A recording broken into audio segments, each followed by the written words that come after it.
Hello, friends. Today's episode is brought to you by From Within Records. Fools Die, a brand new hardcore band from Helsinki, Finland. Their demo, Sick in the Head, is out now on From Within Records. So please do yourself a favor and support that band. They're awesome. And tapes are available in the US, but they're limited. So please grab one before it's too late.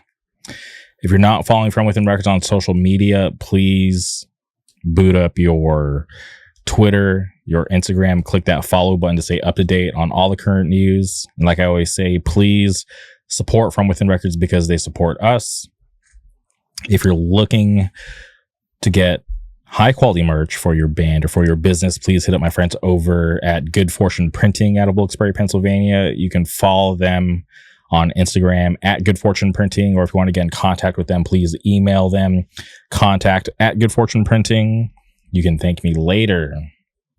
Before we get into today's guests, I am back from KCON, and I'll have to admit I had more fun this year than last year. And if I'm being honest, my expectations going into it were very low, mainly because I was going solo again. Shout out to the homie Ben. He had prior obligations at San Diego Comic-Con, and the only other person that I knew that should have been there is Nalu from Hawaii. But he opted to sit this one out because he is on his way to Korea for Red Velvet. So I hope he has a blast. But there was just a couple groups that I had to see. I'm diehard, NMIX, and Stacy's top three for me. And seeing Somi has been something on my, to-do list for a long time. And it almost happened, but she had visa issues and she couldn't make it a couple of years ago at that crazy super concert, whatever the hell it's called, total flop. So I skipped day one. I shout out to Kepler. They were the only group that I wanted to see on Friday, but I was like, you know what? I love Kepler. I am bummed that they're down 2 members, but I just figured the last time wasn't going to be the last time, even though it was close with their contracts being up, but they're fine. I'll see them in the future. So I skipped day one. So day one, just total wash. Didn't even go. Day two was fun. I got to see NMIX. That's all I cared about. I literally saw NMIX in the convention at the KCON stage, which was amazing. It reminded me of Rookie's Night from 2 years ago because it was just this smaller, intimate stage.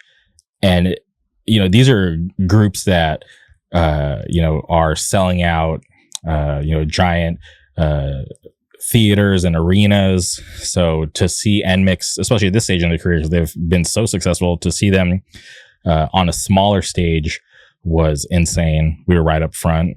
I hope you guys got to see the cool videos that I posted of Gujin, but if not, go follow me on Instagram.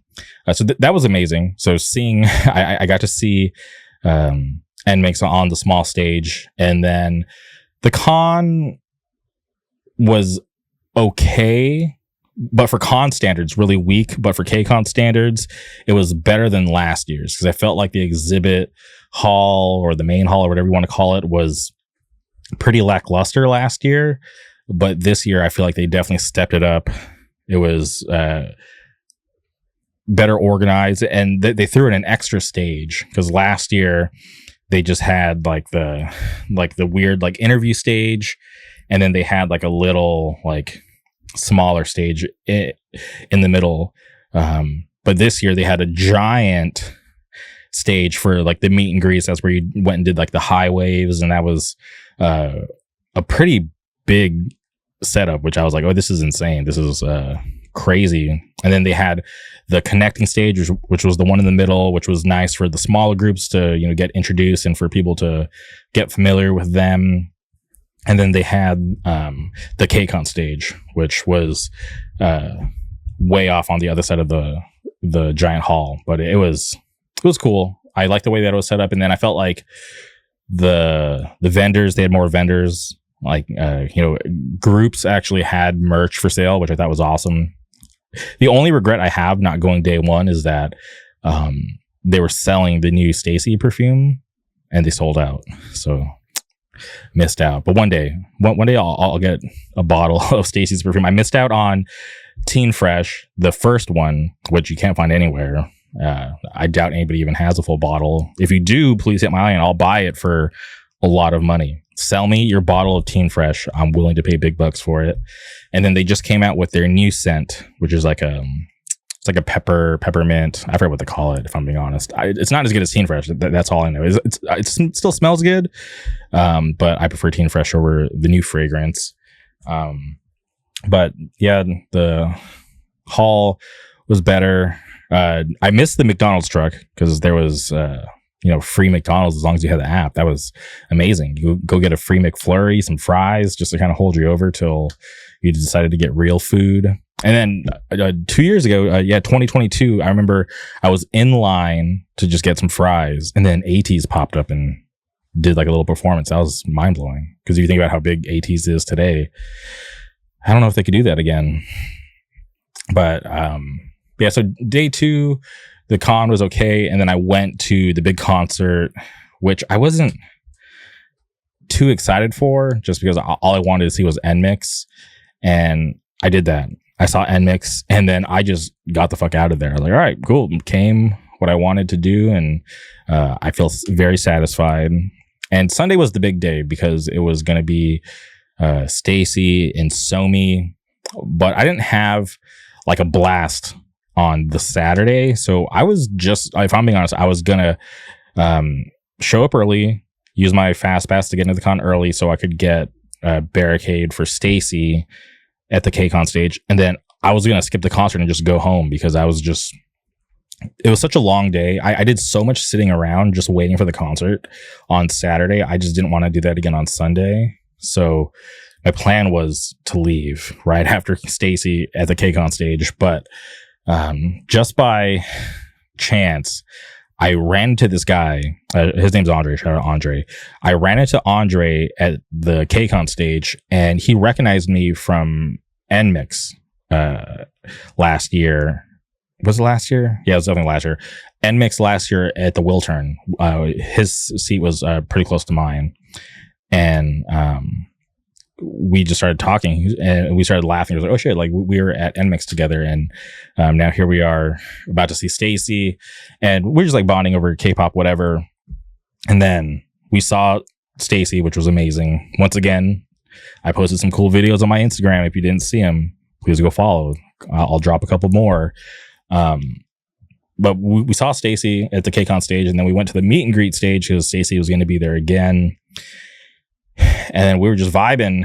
And for the crypto concert, like, I had a ticket to the general admissions floor where there's no seats. It's just a free for all. But people were literally camped out for weeks ahead of time just so they could get into the concert early, right? Because they handed out like bracelets, numbered bracelets, like 1 to 600, and that is the order that you entered the arena for general admission floor. And anybody after 600, it was just like, all right, good luck getting anywhere, good, down there on the floor. But somehow, some way, Andre, who I was hanging out with, he had bracelet number 1, which is like insane. Like people were like anytime we were like walking around, people were like wanting to take pictures with him because it was just like insane to have number 1, because right, you got to be camping out there for weeks, which I wouldn't do. But he figured it out and he hooked it up. Like I said, I was gonna leave, but in the midst of us hanging out, he was like, "Yo, I'm number 1. Do you want to get a good spot with me? Like, I'll hook it up." And I'm like, "Say less." So day 3, get to the arena, go straight to.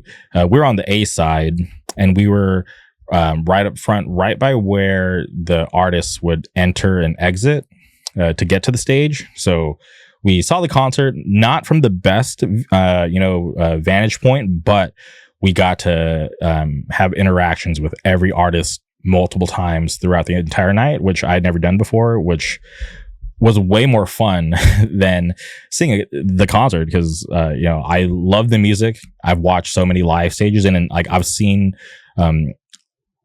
every group that night perform except for Somi and Cat's Eye. They're like I wouldn't call them K-pop. They're just like a pop group, but it was like put together by, I'm pretty sure it was like Hybe and Geffen Records. For like, they put together like a global group. Somebody correct me if it wasn't Hybe. But other than those two, like I'd seen everybody before, so I was like, all right, like let me try doing it this way. And if I'm being honest, like that was way more fun just interacting with all the idols when they're coming in and out, because like we were getting interactions, getting hearts, selfie videos, whatever, for free, right? Because like we're already going into the concert, but people were paying like $100+ to do the high wave interaction earlier in the day, and you literally just like walk across the stage and get to wave at these people, which I've done before but won't do again because I feel like we're just getting suckered because that's a lot of money just to wave at somebody. So for us to be in the giant arena and getting to do these free high waves, that's what Andre described it as. It was wild. We got to just interact and just have so many cool moments. And then even everybody around us, it was just literally me, Andre, and a bunch of hot Asian women. And they were all so nice and so cool. And we were all just like screaming and singing along to Stacy, to Somi, dancing to NCT 127. They played Lemonade. It was just a wild night. And I am so glad that I ran into Andre and I did not leave, because if I would have left, I would have missed out on a very, very fun night. So I am sitting here recording this, just reminiscing, and still very happy that KCON 2024 happened. Because if I'm being honest, I was pretty down because I was missing my friends. And there just weren't a lot of artists that I wanted to see this year. Because this year they went pretty boy group heavy, which is fine. I love Stray Kids, but getting to see groups like ZB1 again, that was awesome. And seeing a group like P1 Harmony, see how far they've come, and then even this new group. This new boy group, I think it's pronounced To Us, right? TWS To Us. They're like the new hottest thing, which they have some catchy songs, but I feel like out of touch when it comes to boy groups because I just, don't really stan a lot of them. But it's not until I go to like KCON where I realize like, holy shit, like this is on another level. Because when ZB1 walked out, and to see, and even being, like I said, we were surrounded by a bunch of like hot and beautiful women, like to be in the middle of like all their screaming when any of these male idols would walk out, it's like insane. Just like the energy was like way different. But it was fun. But next year, there's a lot of groups that I hope make it. Like obviously, like UA is like higher up on the list because they're a group who I've been a huge fan of for years, but they just haven't made it to the States yet. So I hope that they're able to at some point. But then other ones like Triple S, they're so successful, and I feel like KCON would be an awesome place for them. I don't know if they would want to house the entire 24 girl roster, but send us a subunit. That would be nice. Just send over Nakyoung, Soyeon, Yuyeon, and anybody else I'll be okay with.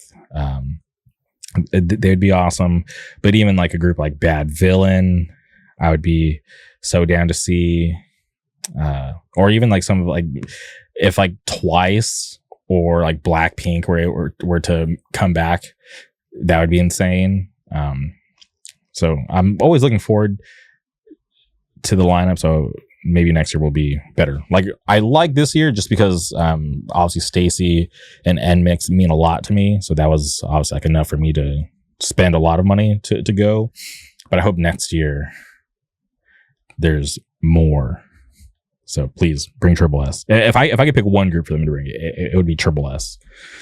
Just because I'm still obsessed, and now that they're way further along in the journey, I feel like they could make bigger waves here in America, because they came last year, the end of 2023, with Loveolution, but they've done so many more awesome stuff since then. They just had a Japanese debut, so I'm a huge Triple S stan.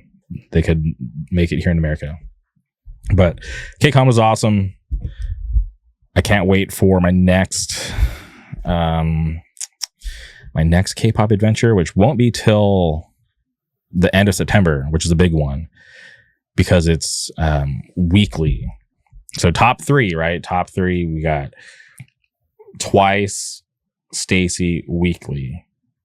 So in year 2024, we'll be able to say that we saw my top three K-pop groups of all time.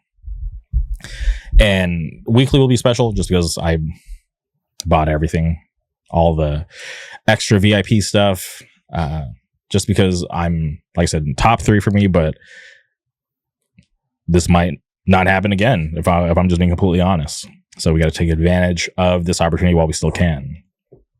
But big news. Big news will be announced on Friday. Caleb, who plays in the Peace Corps out of Wilkes-Barre, Pennsylvania. I actually recorded a podcast with Caleb and Nate Riot. Nate also plays in OK Buddy. That episode will be dropping next week, but they're announcing the end of summer skate jam on Friday, 2 days from now. So here's a nice little treat for you, for anybody who is tuned into the intro. Breaking news: end of summer skate jam in Wilkes-Barre, Saturday, August 24th. I will be there, which I'm so excited for. I've been talking about it all year, right? When this skate jam gets announced, I'm going to Wilkes-Barre. I'm booking my flight, whatever. And I'm just very happy that it's finally happening. So I will be in Wilkes-Barre the end of August 24th. I'll be there with my camera, hopefully filming some cool vlogs. There's something really cool happening while I'm going to be there that I can't wait to share with you guys. But it's something that means a lot to me. But that's all I can say for now. But please mark your calendars. If you're in the surrounding area, roll out. Come hang out. It's going to be my first time at the end of summer skate jam. I can't wait to see a lot of friends, to support the skate shop. It's going to be a great weekend. And I just cannot wait till I touch down in Wilkes-Barre and just breathe that amazing air again. I seriously love it out there. But I just wanted to break that news because I just love that area. It's seriously something very special to me, but yeah, just can't wait to be back. Hope to see a lot of you there. So please roll out and support all the vendors, support Bizarre Skate Shop, support everybody. It's going to be just a lot of fun, and I cannot wait. But on today's episode, we had to track down our good friend Kev Hare, sings for a new hardcore band out of Philadelphia. This is the next chapter of Philadelphia hardcore, which it has been dubbed, which I can get behind. But he sings for a new band called Fall Salvation. Their demo is out now on Rebirth Records, right? I love being able to talk about Rebirth Records whenever I can because I'm such a fan of what Bob is doing. If you go look at the entire run that Rebirth has put out, it's been a bunch of bangers. I don't think he's missed. And obviously, I always speak highly of Bob, so I'm happy to be able to just shine any light on what he's doing because I'm just stoked to support and just it also blows my mind at the track record he has. So shout out Bob Wilson. But if you haven't had a chance to listen to the False Salvation demo, I highly suggest you hit pause, go boot up Spotify, Apple Music. Is it on Bandcamp? I don't know if it's on Bandcamp. Go check Bandcamp if that's where you like to listen to stuff. But for sure, it's on the DSPs. Listen to the demo and then come back here and listen to Kev Hare and I just talk about so many awesome things. How the band started, wrestling, the last time I saw him in Philadelphia. Great conversation. I very much enjoyed finally getting to have an in-depth conversation with Kev, and I cannot wait to have him back on again. He will return at some point, maybe with an additional guest, or maybe when the new False Salvation record comes out. Who knows? But it's going down in the future. We'll figure it out. But please strap in, enjoy this conversation. Without further ado, welcome Kev Hare to the show.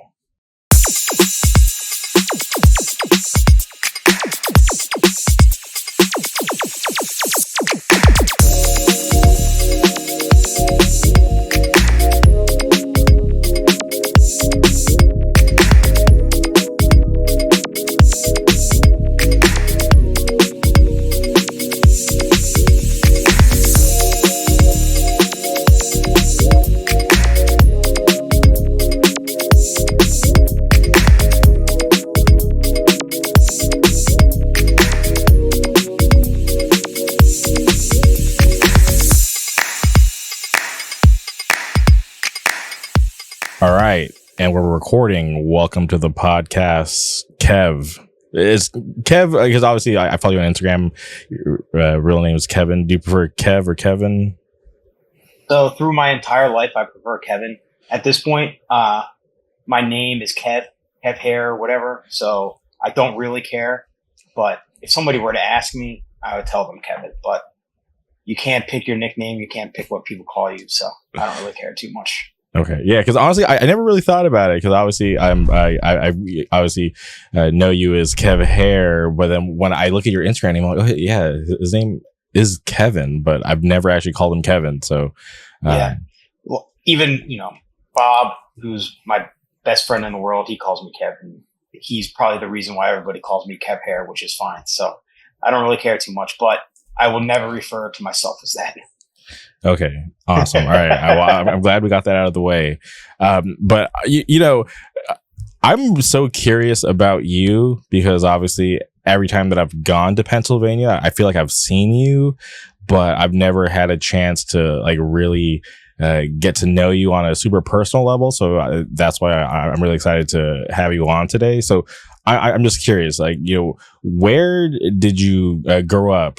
Did you always live in Pennsylvania, or did you just end up there, in this journey of life? Yeah, so I grew up in Pennsylvania. I've pretty much always lived in Pennsylvania. There was like a 8-month span when I went to college away from Pennsylvania, but other than that, I have always lived in Pennsylvania. I grew up in the Philadelphia suburbs, a place called Collegeville, which is about 45 minutes from the city. I didn't realize it when I was a kid, but it's kind of towards the end of the suburbs. Not that far away from it is where it kind of gets rural. Even when I was growing up, it was very suburban. It was always suburban, but there were kind of remnants from when it was more rural. There was like a farm down my street where every once in a while the sheep would get out, but also there'd be like 5 new developments on all sides of me. So that was kind of just what had been going on really for the past like 20 years, was just kind of suburbanizing the area. But yeah, that's where I grew up. When I started going to shows, which would have been in the early 2000s, it would have been a combination of going to Philadelphia every once in a while for something like, once every few months, a few times a year for a show, or going to like local shows. Because back then there were, and this was another thing I didn't really realize at the time, but back then there were local scenes. Like the Philadelphia suburbs had, every town almost had a different scene where you'd go to one place and there'd be like 200 or 300 kids at a local show. A lot of high school kids, they kind of turned into a thing that kids would just go to. Like if you liked punk or hardcore or adjacent type of stuff, you would go, but also just kind of turned into a thing that everybody would go to. So that would be going on, and then like the next town over would be completely different, and the next town over it'd be completely different from that. So that's kind of the first places where I started to go to shows and kind of get exposed to hardcore and understand what it was. Just kind of local shows and gyms and that type of thing. And how did you discover hardcore? Because I love hearing everyone's like origin story where they stumbled upon this, awesome thing that kind of brings us all together. So yeah, I was always really into music since I was a kid, like very young. My parents were into music; they're into like classic rock and folk and blues and stuff. But like especially my dad, but my mom liked music too, and so I think that their like of music rubbed off on me because very early on, like first I kind of started just to copy off what their music tastes were, which were like really basic, like the Beatles and the Beach Boys and 50s rock and that type of stuff. And then I just kind of started to explore more stuff. And like, I started listening to local radio stations. And then I found the alternative radio station in like 1997. So I would have been about 10, fifth grade-ish. And that was kind of a game changer for me. It changed my life. I got really into, so this was 1997. So it was right after the grunge boom and like right after the Green Day boom too. So it was just like all of that type of stuff was Foo Fighters I really liked and Green Day I really liked and all sorts of stuff like that. Blink-182, it would have been the first time I heard them, like right when Dude Ranch came out. So I bought that CD and like I was just kind of discovering stuff. I was doing the same thing. I think a lot of people my age were doing this where you would listen on the radio and you just record whatever song sounded cool. So I just got really into stuff and I was listening to anything. And then I was on the school bus one day and Brian Hexter, who's also involved in like the underground scene, he works here. He's done work with this hardcore and he's done a lot of other stuff with R5 and stuff. The school bus one day, he showed me a Fat Records compilation CD. Mm-hmm. So that was, they used to have those at Hot Topic, like those Punkaramas and stuff. They used to be $5 and they would have like 30 songs on them. So when you're in 7th grade, you go somewhere and you spend $5 and you get 30 songs of all these different bands you never heard of. That's like was a game changer. So that was when I was first exposed to hardcore. That was the first time I would have heard Madball and Agnostic Front and that type of stuff. But I'm not going to tell you that like I like those bands right away because I didn't like. Those weren't the bands that I was really listening to from that stuff. I was really into NoFX and Dropkick Murphys and Operation Ivy. And then later I got into more like emo with like Alkaline Trio and Get Up Kids and that type of stuff. And I just kept branching out from there. So that's really where I started to find like, I was just I read Our Band Could Be Your Life. So that's where I found out about Minor Threat and Bad Brains. I might have known those bands before, but like I found out more about it, Black Flag and all that type of stuff.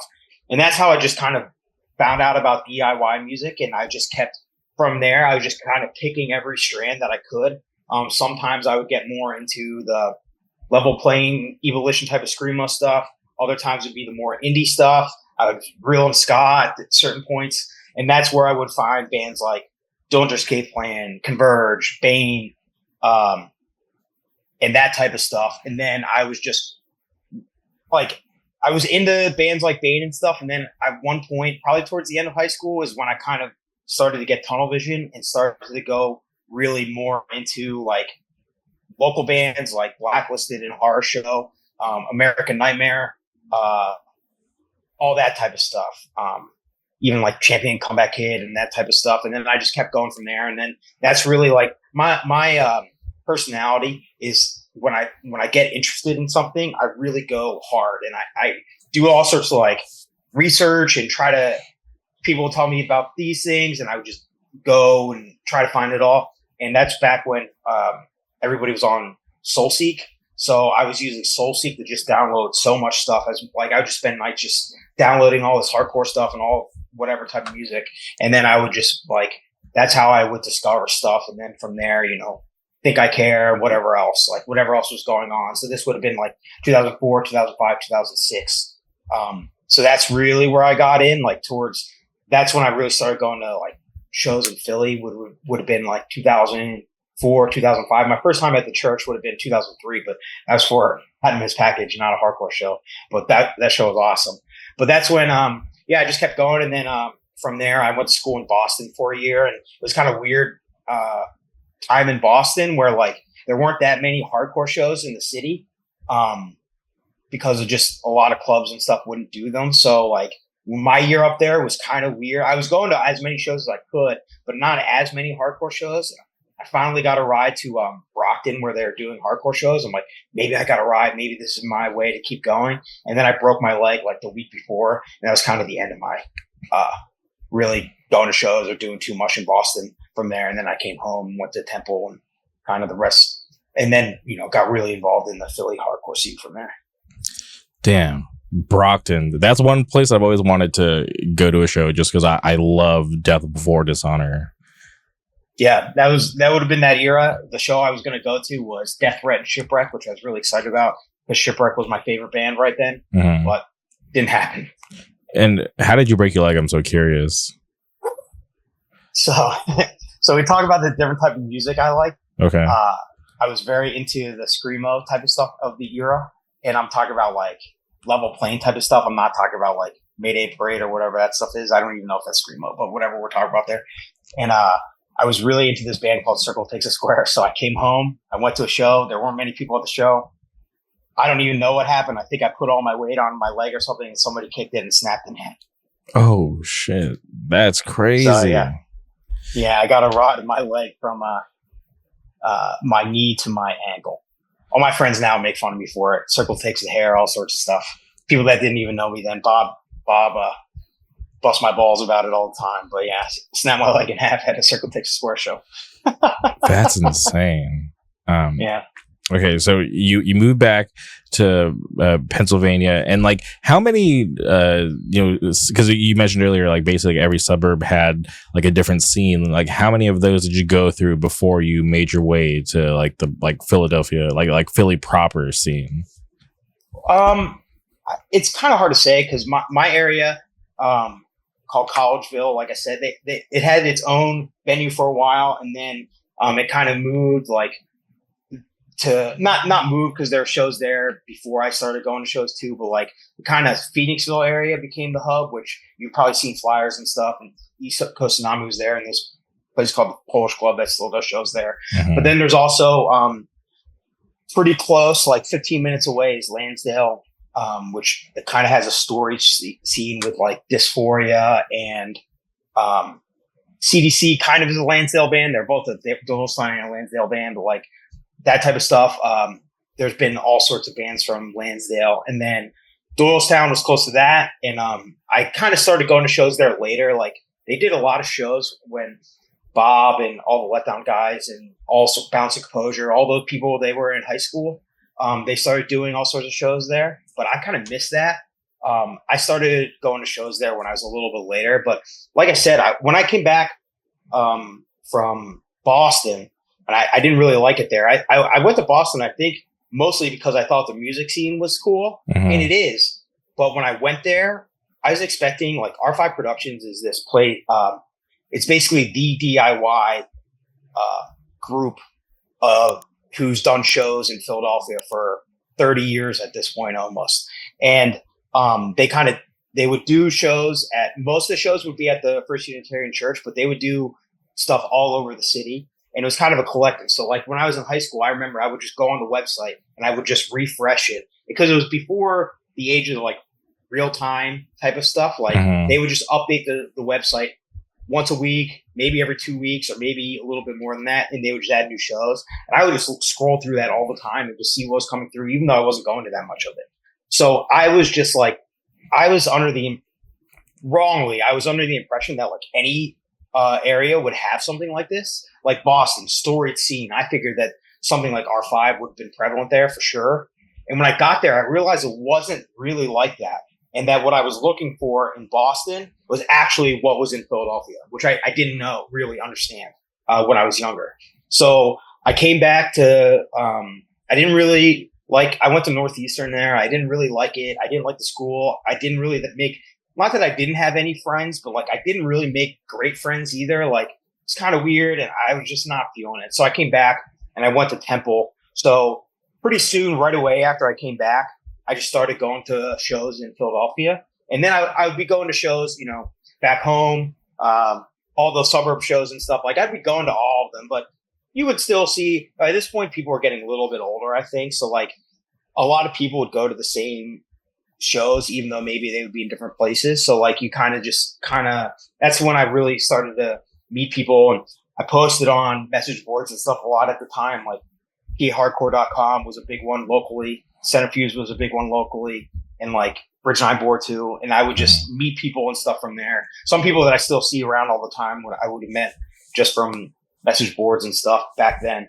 And then, so from there, I just started to go to Philly shows, and that's kind of how I met most of my friends that I have now. Yeah, it's funny to think about like how like prevalent message boards were back in the day, because obviously the age of social media now, it just seems like obviously like we get everything like instantly. There's stuff floating around 24/7 on Twitter and Instagram and TikTok, or like wherever people are looking for stuff. But yeah, the message boards were a very interesting place, because I used to do the B9 board, and that was really fun because it definitely opened up my eyes to like the greater scene, because obviously like I'm here in Southern California. And I would have the perception of hardcore from out here, but then when I'd go on the internet and start reading stuff and seeing people hate bands that are like beloved out here, and it was just very like eye opening for me to be able to get on the internet and see like hardcore from like a whole different perspective. Yeah, I mean, it was pretty crazy, especially around here. Like a lot of people would see each other from the internet and stuff, so like there'd be all sorts of stuff, good and bad, that would happen for sure. I never got in trouble, but I never got in trouble, but now that I look back, people knew me more than I thought. And like sometimes people would be like, "Hey, you did this," and I'd be like, "No, I did do that. I didn't realize that I did that, but I did." But like, luckily it never affected me in real life. But yeah, all that stuff too. Talk about discovery and stuff like I would find so much stuff from those places, like especially for like the Bridge 9 board. It's easy to like talk about the craziness of something like that, and there was a lot of crazy stuff that would happen on there. So much of it I forget, but at the time I was all tuned into. But like it was also how I found out about so many bands, especially probably a lot of like the canonized type of hardcore bands, like the normal stuff that everybody knows now. Like I probably didn't really know about it as much until I really started posting on there, or like looking on there, and just like there'd be threads of everybody's record collections. You see stuff there, or there'd be recommendation threads, or like people would back then, like a band signing to a label was a bigger deal than it is now. So if a band would sign to like Death Wish, I'd be like, "Oh, what's up with this band?" And I would find out about it. Or a band signed to Bridge 9, I'd be like, "What's up with this band?" I would go check it out. And like, or Youngblood was putting out like the Iron Age record. I hadn't heard of Iron Age before Youngblood announced it, but they said, "Here's Constant Struggle, check it out." And I listened to a song and I go, "This is awesome." And I ordered the CD. So that's how like, it kind of opened up a whole different type of hardcore.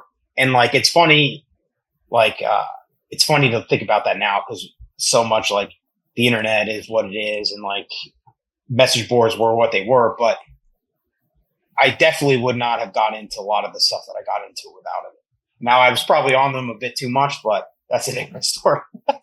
Yeah, one of my favorite moments of like being on the B9 board is when I discovered the MMA thread, because I got into MMA with like a group of friends at like the tail end of high school, but I like became like super obsessed with it, and it kind of like turned off everybody from liking MMA, because I would start like trying to get everybody to watch different promotions, and trying to get people to kind of pay attention to people on the regional scene and stuff like that. And then it kind of just, like I said, turned off the group of friends that were into it with me, so I ended up not really having anybody to talk about MMA with. But then when I found out like, oh shit, like hardcore kids like MMA, this is insane, this is cool. So that was like one of my favorite places to kind of go just like read about, because it's like, all right, this is cool, this is like another fix, another way for me to kind of fill this like crazy obsession of MMA back in the day. Yeah, there's a wrestling thread on there too, and that's where I was in the MMA thread probably a little bit, but I was in the same thing with the wrestling thread. I was talking in it all the time, and I still talk to some people from there because of it. Mm-hmm. And I'm curious. Obviously, I know you're a huge wrestling fan. Where did that hobby start? So I think the seeds for that were planted when I was really young. I had a babysitter that would buy me like action figures and sports cards and stuff. Mm-hmm. And so she would buy me like a decent amount of wrestling figures and cards. So this would have been early 1990s. So she would give me like Hulk Hogan and Jake the Snake and the Bushwhackers, like action figures of all those type of guys. And all the sporting card, like the trading cards. So I would look at those. But I didn't know where it was on TV. My parents hated it. They didn't like it. They still don't like it. And like, I didn't know where to watch it. And like at my school, I don't really remember it being a thing, but this would have been probably like 93, 94, 95, when I would have been really in elementary school. And like wrestling was kind of on a lull then. It wasn't as big as it was a few years earlier, and it wasn't as big as it would get a few years after that. So I didn't really watch it too much. But then Attitude Era, Stone Cold Steve Austin started to become the biggest things. You couldn't escape the T-shirts. And so I started to get a little bit into it then. I would go to the grocery store and I would see all the magazines and they would look insane. Like it was the height of the Blood era. So like some of the covers would just be like, Stone Cold or Mankind or whoever, like just covered in blood. So I'm like, this looks pretty crazy. And then, I maybe would see some stuff here or there, but then I went to Blockbuster, which in the 90s, you go to Blockbuster, like at least we would go like once a month, twice a month or something to rent a video for the weekend. And whatever video you picked was like, it was a important decision because that's what you were watching all weekend. And they had wrestling VHS tapes, and I just picked a random one, which was Hell in a Cell 1998. Which has one of the most famous WWE matches of all time on it, which is Undertaker versus Mankind, Hell in a Cell, which is where everybody's seen the clip where Mankind gets thrown off the cell through the announce table and then gets up again and then gets slammed through the cell. And it looks like he almost dies, and it's crazy. I didn't know that was on the tape when I bought it, other than looking on the back and being like, oh, that match sounds cool. But I had no idea what I was watching. And so I just watched it, and like the rest of the show seemed cool. And then I got to that part, and I'm just like, this is the craziest thing that I've ever watched. And then after that, I was pretty hooked. In high school, I got out of it a little bit. Just had different interests, got really into music and that type of stuff. But then kind of right in the end of high school, beginning of college, I got back in. And now since then, it's been like, I guess a hobby, one of the big things that I follow and just learning about and watching and kind of the decompressing type of hobby. When I was in elementary school, maybe middle school, there was WCW NWO Revenge on the Nintendo 64. And I used to go to my best friend's house at the time, shout out Mike Hevlin, and his neighbor was like this older dude, like older to us, right? Because we were kids back then. And this guy, I couldn't even tell you how old he was, but definitely older than us. But he was like this, gothic looking dude, always dressed in black, long, dark brown hair. And he was into wrestling, and he would talk to us, and we would actually go sit in his or on his porch, and we would just play because it was multiplayer. So we would play, and we only talked wrestling. I didn't know anything, but we actually called him the Undertaker because he looked like the Undertaker. He never told us his real name, which I think is funny to this day. But playing that game with him so often, he was like, hey, like, I know you guys like WWF, like, you want to see some crazy stuff? And we're like, what are you talking about? And he's like, all right. He's like, I get these like Japanese VHSs like from the internet. Like, do you want to watch a Japanese death match where they have to shove a guy's head in a bucket and there's a snake in there and they get bit? And we're like, piranha match. I know you're talking about the piranha match too. And we're like, hell yeah. So he was like showing us like crazy stuff like back when like I was younger. But I didn't have access to the internet or anything like that at the time. So like that was like a small glimpse into wrestling outside of like the WWF and like WCW, because like that's all I knew at the time. And I kind of followed it till like I think I got out of wrestling when like the invasion happened. Yeah, that was actually right around the time when I stopped watching, and then I got back in a few years later. Yeah, so I got out of it, but just through the years, like I've always known people who were like super obsessed with it. So like I consider myself like super casual because I still think it's fun to watch, but I'm just I feel like I stepped away and like there was just so much like that I've missed. Like it's still cool to see people that I'm like semi familiar with, like seeing John Cena. He's on the tail end of his career, but it's cool to see him wrestle and like watching like WrestleMania and trying to like get familiar with like like modern day like WWE. So I think it's still fun, but I'm curious about like the indie scene because I didn't even know like it was like that popping because I don't know anything about that side of wrestling. So like when I hang out with certain people who like that's like their thing and they're like telling me about all these like crazy matches and I think it's really cool that there's like this awesome like whole like underground aspect of it, just like hardcore. Yeah, that's what I really got into that like late 2000s. I really got into that's when I really started to go hard about the indie scene and then like the Japanese wrestling and all sorts of whatever wrestling all over the world. Like that's what I really like. I like all the other stuff and I watched plenty of it, but over the past like decade, 15 years, the stuff that I've really liked the most is like the indie stuff, Japanese wrestling, deathmatch wrestling, like all sorts of stuff like that. I mean, I like AEW a lot now. WWE I've gone up and down on, but like even Southern California, there used to be tons of indie wrestling there. One of the biggest indies in the country was based out of Reseda for a really long time. So like called PWG. So I was really obsessed with that. I was watching like every show as soon as it came out. I was watching it, and so that was. A lot of the indie stuff does remind me of hardcore and the DIY aesthetic and stuff. And I think that's why I was drawn to a lot of it, especially like PWG, like I said.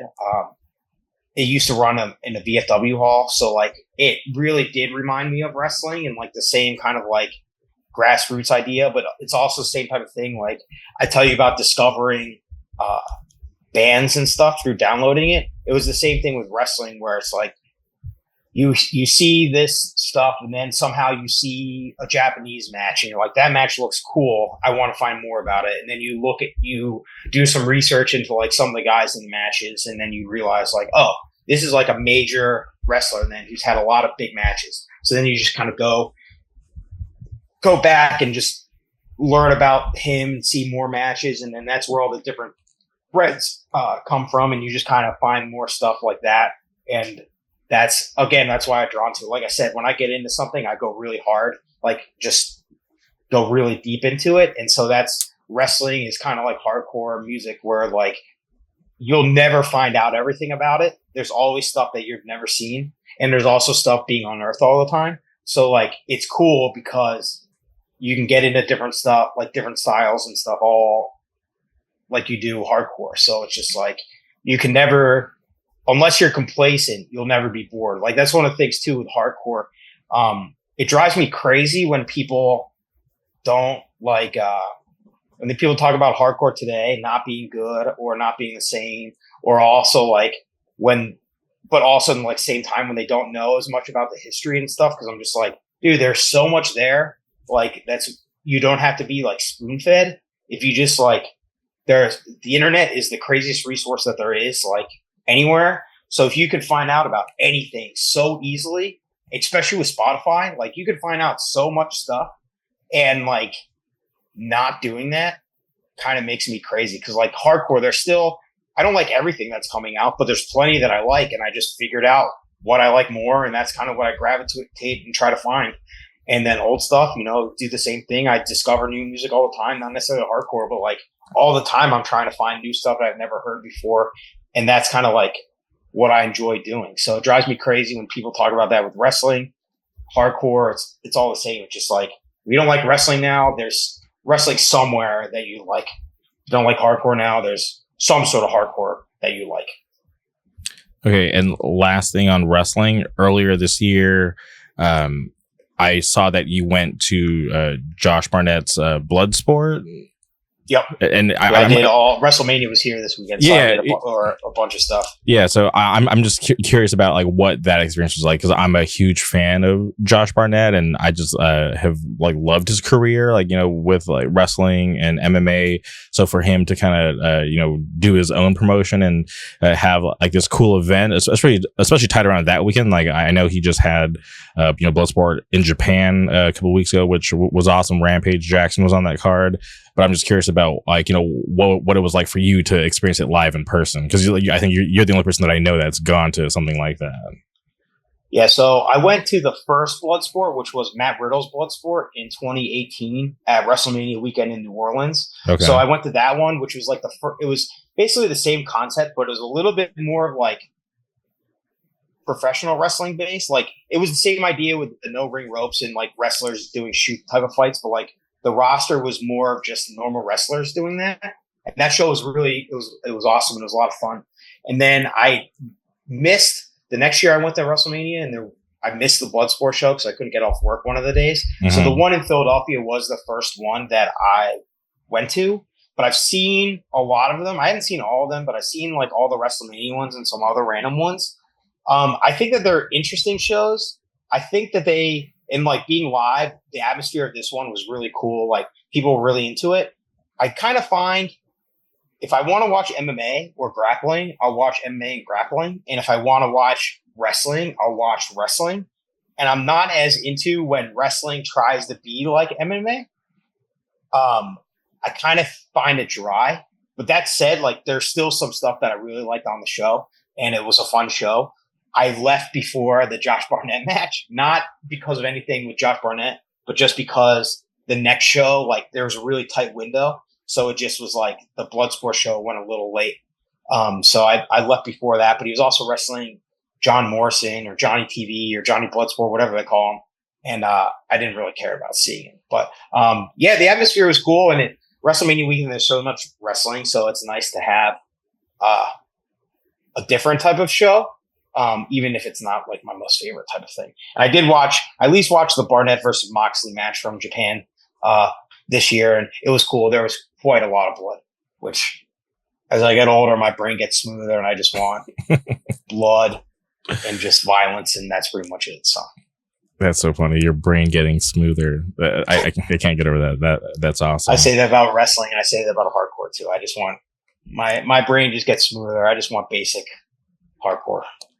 Okay. And honestly, the main reason why I wanted to have you on is you actually front a new band, False Salvation, which I think is awesome. And I think I'm just a huge fan also of Marty Williams. So when I got word that he was in the band, that's one of us. One of us is a big fan.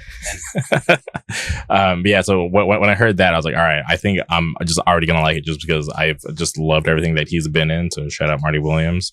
But can you talk about just like the very beginning? Like, how did this band come together? And can you talk about the other members in the band as well, too? Yeah. So I did a band like 15 years ago called Hollows. We didn't really do too much. We played like 10 shows, mostly local shows, but we played like the church. We played this hardcore. We played with Tractor and Ice Went Away. We did some other stuff, and it was cool. It lasted about a year. And then since then, I never really did a band again. Every once in a while, people be like, "Oh, when are you going to start a band?" But like, it never worked out. I would casually bring up the idea to some people, but like everybody else was kind of in their own bands, and there wasn't as much of like the pool of people,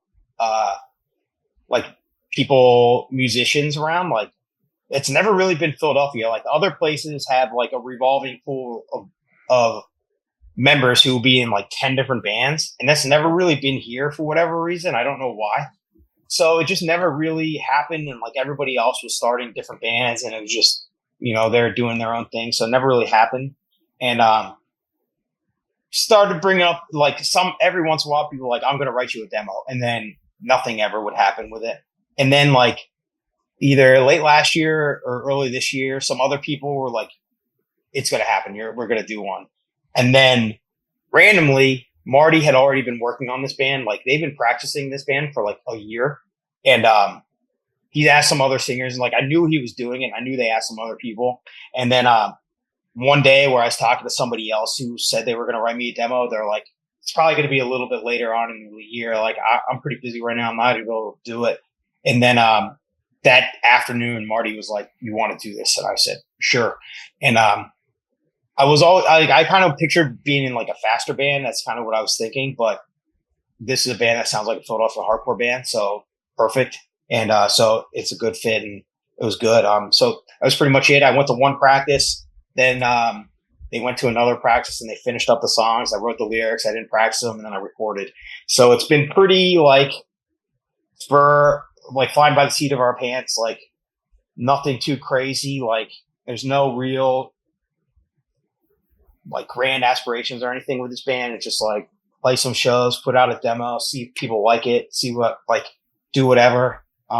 We're all a bit older, that type of thing. So like, it certainly is going to be something super serious, but like, there's also like, we're old, but at the same time, like there's kind of a gap of this type of hardcore in the area. So it's just, this is a straightforward hardcore band. It influences bands like Blacklist and Terror and that type of thing. So like early mid 2000s hardcore. So like, there's not really as many bands like that.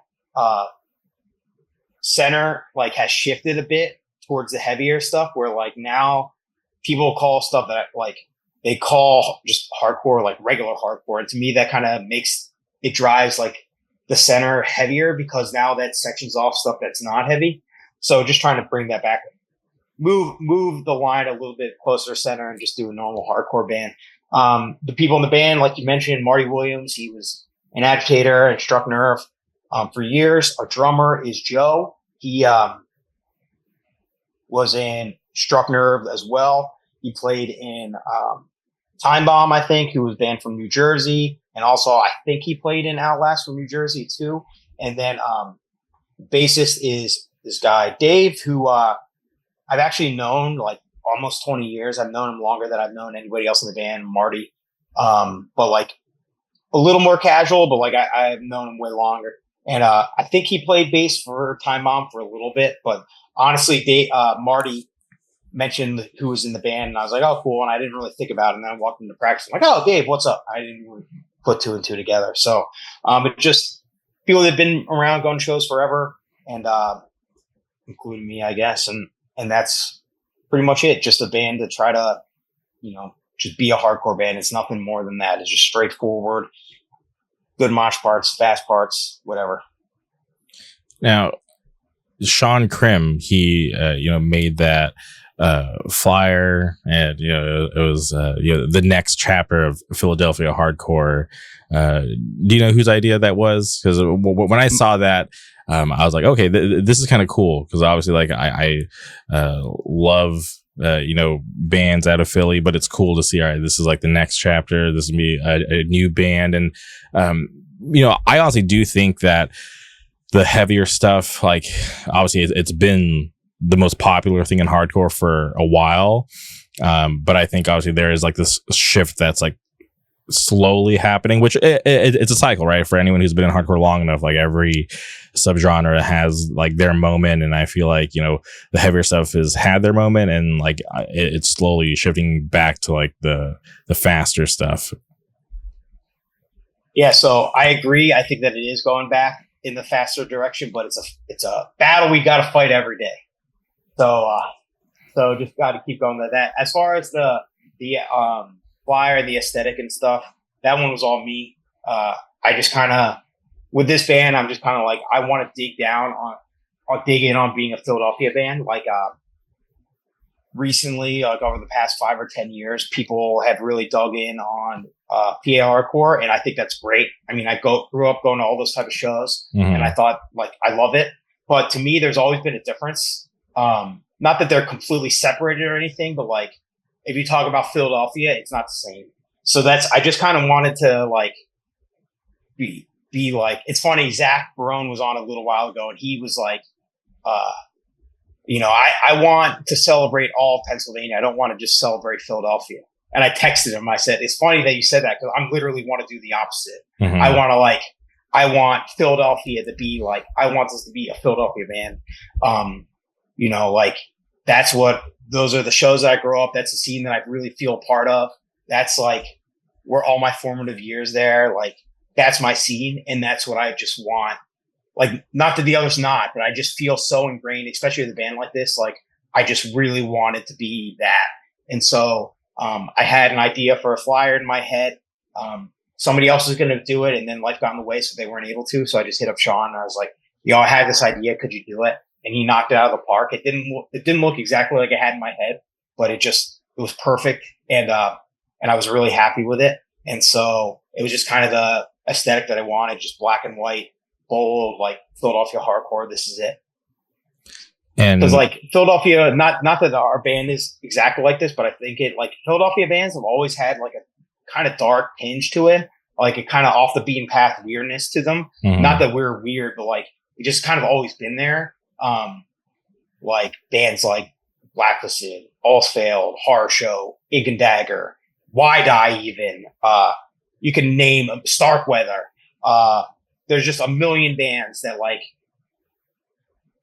kind of just maybe some of them are really weird. Some of them are doing their own thing. Some of them maybe are like a little bit of what's going on right now, but there's this own tinge to it. So that's just kind of like, that's the influence, like Freight Train, there's all these bands that are very Philadelphia bands that never really escaped too much. Like maybe they did a little bit, but like I talk about it with my friends all the time. Philadelphia just is its own scene. It's pretty isolated compared to a lot of other places. And I kind of like that. So I just kind of like, this is Philadelphia band. This is what I want it to be. And that's pretty much it. And I'm curious about the logo. It was done by Tyler Mullen, correct? Yep. So Tyler is the man. His art is unbelievable. He was in Agitator, known him for forever. So needed a logo, needed something. And just like, Tyler, like, would you do this? And he's like, yeah, no problem. I'm like, I don't really know what I want, but I just want something kind of bold or whatever, but I don't really want it to be graffiti. And he just said, no problem. So we kicked some stuff back and forth, and he knew the name, and he's just like, I kind of got this idea of this stigmata hand. And I said, do whatever you want. Like, I don't care. Whatever you think is cool, I'm sure it'll be cool. And that's what he came out with. And I think it looks awesome. It doesn't look like anything else. Which is cool. You take a name or you take a logo, like you should really, the band should dictate what you think of when you think of the logo, So that's like, you have this kind of weird or interesting looking logo, and then you see it and you just associate the band with it. And that's all perfect. So I'm really happy with how that came out. Yeah, I'm definitely a fan of the stigmata hands, because I was looking at it and I was just like, are those flames or what the hell is that? And so I was like analyzing. I'm like, oh, there's like hands and like they're being bound. So I'm like, oh, that's pretty sick. Yeah, it's pretty awesome. Like I said, I couldn't explain it, but that's perfect. Okay. And you mentioned you went to the one practice and it was like everything was pretty fast. Do you know how long like that whole process was from when you went to practice to when you guys actually like recorded and had the demo out? I think the first went to practice. I can't remember. I think it was sometime in March. Mm-hmm. So I went to practice in March, and then, like I said, it was towards the end of the process of writing songs. So like they finished them up a little after that. And then we were trying to find somebody to record. And the options were either May, but the window that people could record in May, like some of the people in the band couldn't do it, and it was a tight window, or somebody would do it at the end of April, which was a little earlier than we were thinking because we weren't quite ready. But that was it was either like wait until later than that or do the one in April. So they kind of just finished the songs.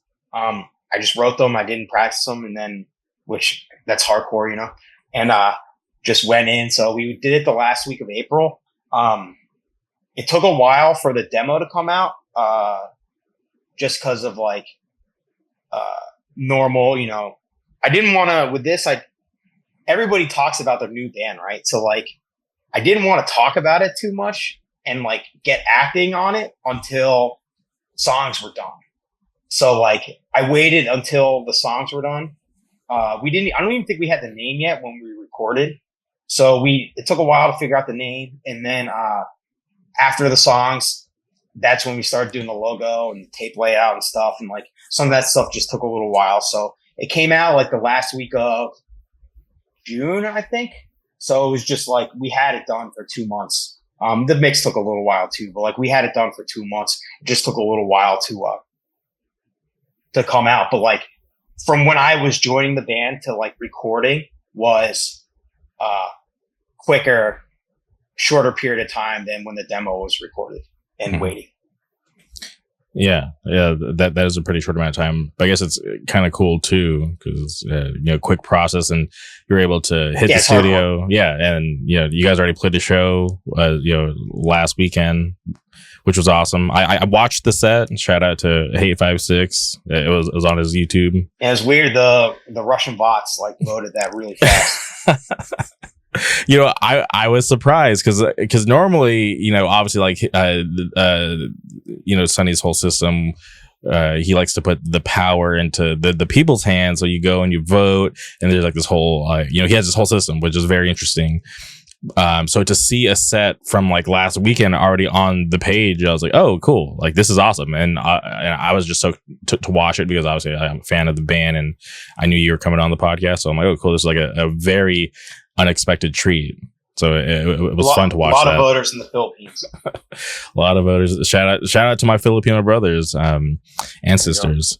But okay, I am curious about downward pressure because there's like middle of the song there's gang vocals, but when I hear those gang vocals I'm like, wow, this sounds like something from like the early 2000s, just the way you guys did it, because like it wasn't like super clean. It just sounded just like very like impactful and very just like awesome. Like when I hear that, it just reminds me of something that I would hear from like the early 2000s. So I'm just very curious about that whole process. Like, how'd you decide to have the gang vocals sound that way?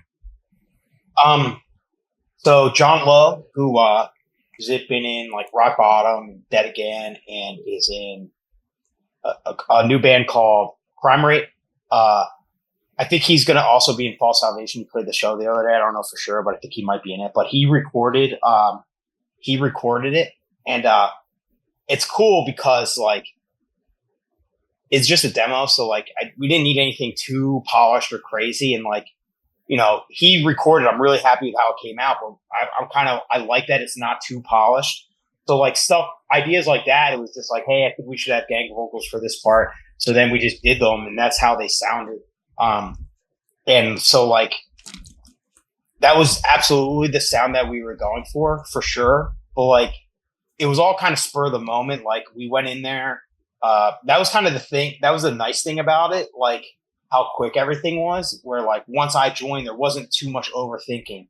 And so like we just kind of went in. I didn't even show the lyrics to anybody. I just went through them, and like the ideas when I was doing them, they were all like, all right, that sounds cool. So then like, it was just kind of like that. Like one of the songs had a full like other part that after we recorded it and sent it to some people, they were just like, I think you should get rid of that part.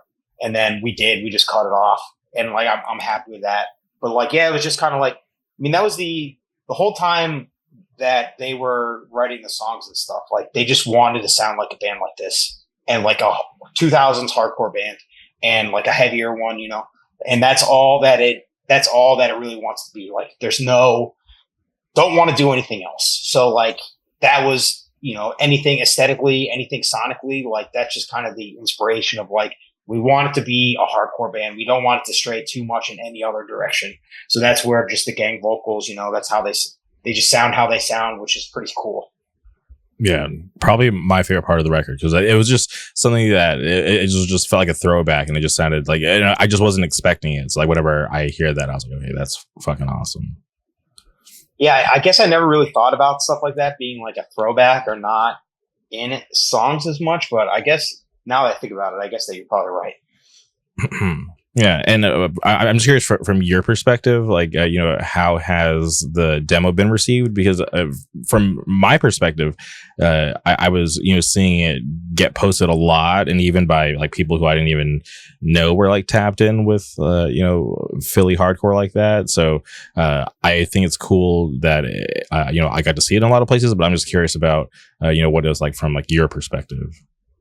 Oh, it was pretty overwhelming. I thought that everybody knew that it was me, but I realized like pretty soon that people didn't realize that it was. So like a lot of people were just like, "Oh, I heard it before like I realized who was in it." And I'm just like, "Oh, this is awesome." And then or like people hitting me up and like, "Oh, I checked this out. You know, it's really cool." And like I couldn't believe how many people were sharing it all day. People I knew, people I didn't know. But I was really happy with it, and like I was happy that people were really into like the aesthetic choices, and I was really self-conscious about like the lyrics. Not that they're like crazy, but you know, whenever you do it and put yourself out there, like it's always uh, curious, and like it's been a really long time since I wrote any lyrics, so I was pretty like nervous about them. And like whenever I sent it the demo to all sorts of people, and everybody's feedback was good, and I'd ask everybody, I'm like, the lyrics aren't embarrassing, right? And everybody's just like, no, they're not. But then after the demo came out, like a lot of people were hitting me up like, dude, the lyrics are really cool. The lyrics are awesome. Like somebody I knew like was basically like wrote me like a full paragraph about how much they were listening to the demo and like how they, you know, they were like, if the lyrics are really like what you think. And I was thinking like, of course they're what I think. I can't really write anything else, but like, you know, I didn't really know that was like how you're feeling, but like I really felt it, blah, blah. And then I went and saw that person like later that weekend, and like they spent an hour talking to me about how much they liked it. Their girlfriend came home and they made sure to play it for them and stuff. So I was just like, so it seemed like people really, you know, were into it, which is cool. Whenever you do something like this, you never know. The reaction at the show the other day, people knew the words. One of the people who was in Hollows 15 years ago was there singing all the words, which was pretty cool. So like, yeah, the feedback has been awesome, and just kind of hoping that, you know, keep doing shows and that the reaction still is good, and then keep doing more, you know. Like I said, don't have any aspirations. Don't expect it. Wasn't sure anybody would like this. Was pretty self-conscious about it going in. But so far, all the feedback has been good, and that's pretty much all I want, you know, like people I respect tell me like they're honest with me, and they're like, this is good, this is what I like, this is what I don't like, whatever this what could work on. And I appreciate all of that. And you know, I can't really be everybody else. I think that I'm more critical about it than anybody else. Like I listen to some songs and stuff, and I wish I changed that lyric. I wish that wasn't exactly like that. But like nobody really gave me feedback like that. Everybody's just like, yeah, it's awesome, and you know, made me feel good. Oh yeah. And a couple things about that live show. One thing that I really appreciated that you did was after you played that cover, you told the audience like what the cover was, so that you know, if they weren't familiar, that they could get familiar with it, which I think was cool, because I can't tell you the amount of times where I've gone to shows and someone's like, oh, this is a cover. I'm like, what the fuck is that? Like, you know, like I listen to a lot of hardcore, but sometimes I'm just like, what the fuck are they covering? And then they just move on, and I'm just like, oh, I guess like I'll never know.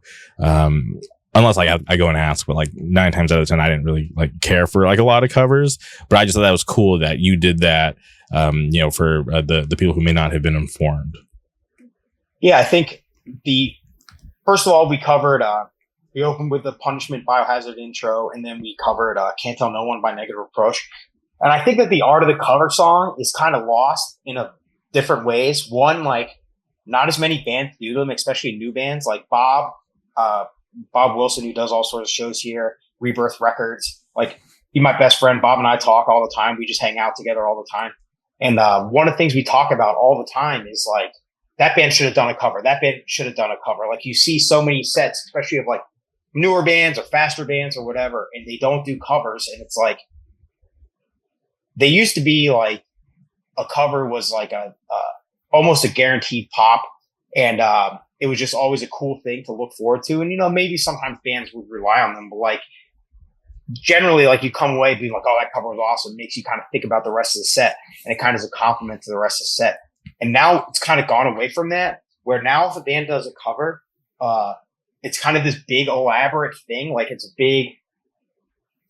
maybe they only do it once, and they only, you know, it's a big longer song, or it's a specific thing that's a little bit more intricate or whatever, or it's like a Hatebreed song or a Marauder song or something. And like, that's all cool. And I like seeing those covers, and they're fun. But like, or it'll be something weird, like, at FYA, I watch Out of Pocket, and they're like, this is a cover song. And I was like, I had to go up to everybody. I'm like, what is this? What is this? And somebody finally told me Special Move. And I was like, I don't know what that is. I'd never heard of that before. So I'm just like, when I was going to shows, people would like, you would see Cro-Mags covers all the time. You'd see Agnostic Front covers all the time.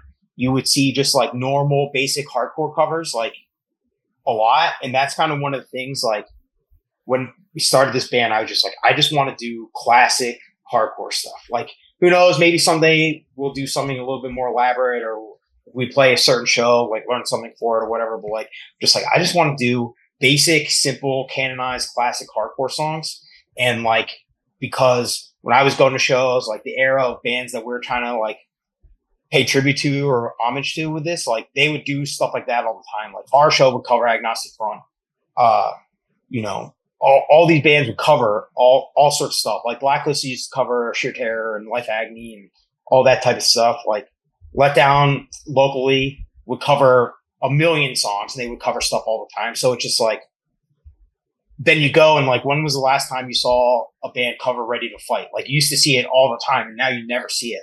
So it's just like, kind of just want to get back in the idea of like normalizing cover songs, like just because they're cool and they're fun, and also like normalizing the type of like classic type of hardcore songs, like, and just in general too, like fighting the battle of like, not everything has to be just like heavy mosh and punch people song. Like Can't Tell No One is a sing-along song.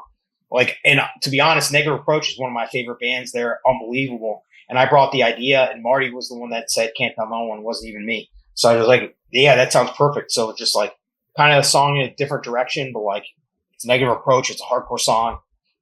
So that's why. And then, you know, you, like you said, Marty said specifically, like, tell people what the song is. I'm like, that's a good point, but I didn't want to spoil it. So I'm just like, all right, I'll say it afterwards. Like, we're going to play it again. You know, like all those bands, they would cover the same thing, like every show.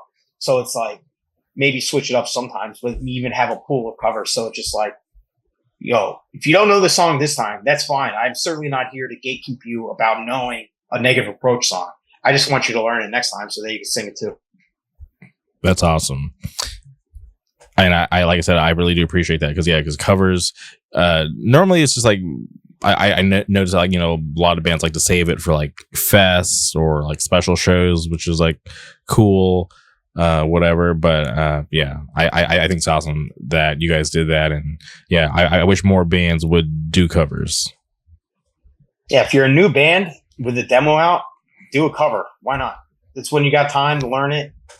You don't have too much music. Nobody knows your band. Just cover something. Find a song you like and cover it. Okay. Bring it back. And another thing about that show, I saw it because I follow you on social media. Someone was at your show, and then it made it to these like sports broadcasters who I'm not familiar with, but I went and looked at their profiles, and it seems like they have like a good following. So can you talk about who those people are and how that even happened? So 94 WYP is the number one sports radio station here.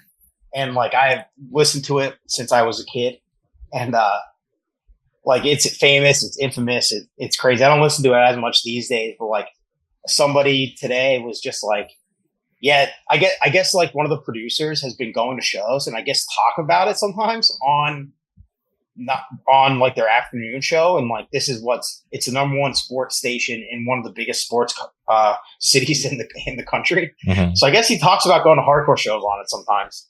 And so today they were like started roasting him about like this video that he reposted from a show that he went to the other day.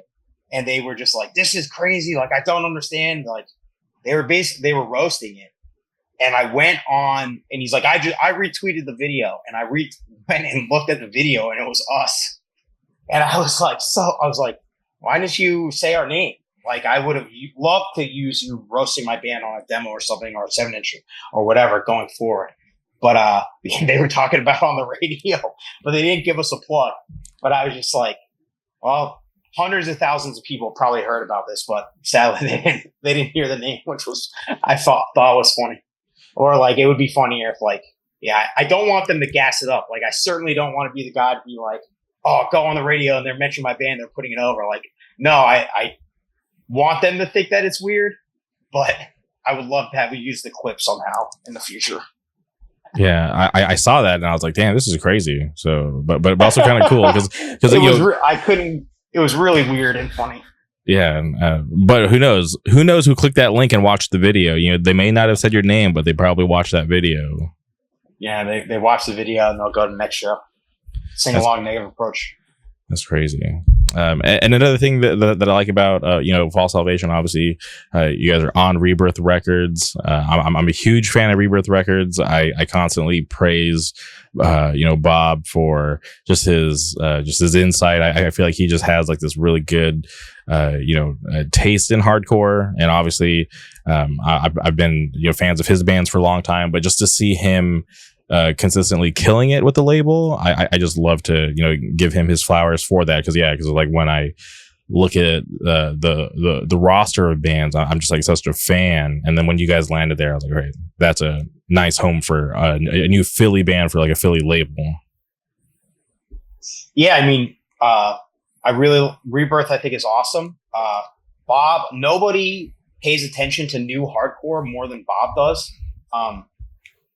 Like, he's older than me, and he just is finding new stuff all the time. He'll send me stuff like the day it comes out. He's listening to anything. So like, I was really happy when he started the label, and because he's just putting out stuff that he thinks are cool and hardcore, and it's not more than that. Like, it's literally just he finds stuff that is cool and he puts it out.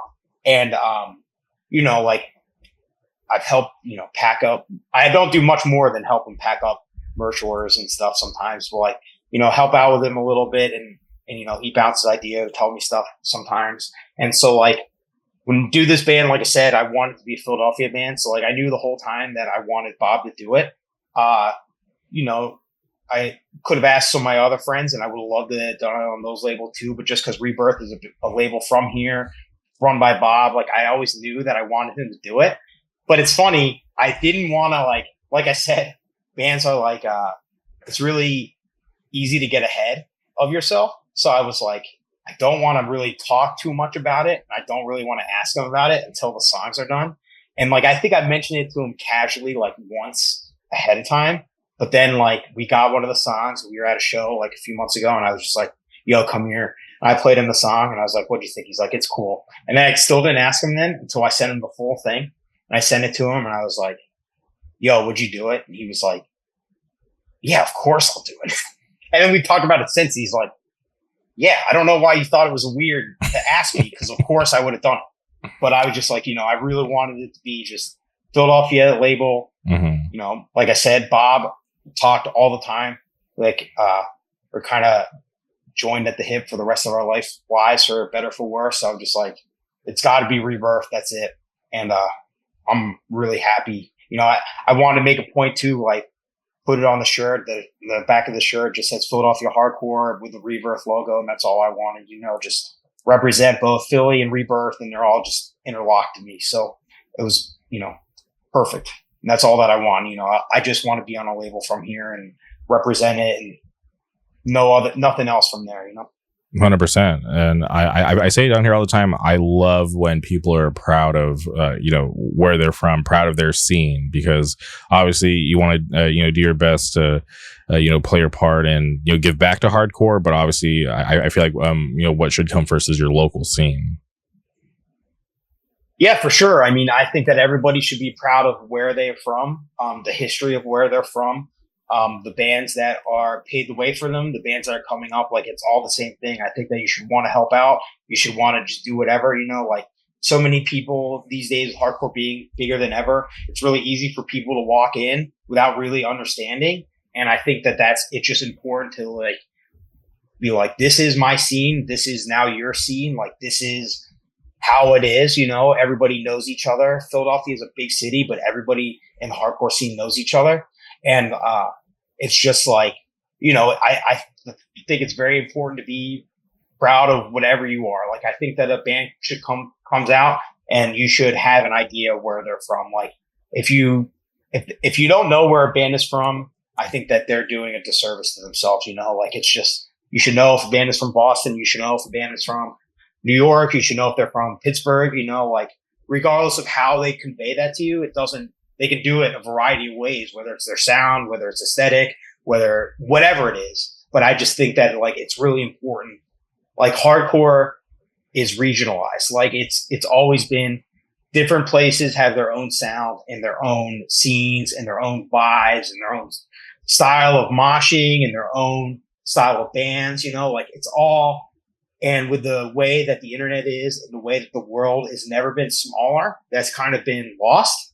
And it is what it is. Like, I'm not going to tell you that's like it's a bummer, but it is like, you can't change it. Right. So I think that the important thing that you could do is just like, be like, this is where I'm from. This is the scene that I'm from. And that's it. You just represent it as best you can.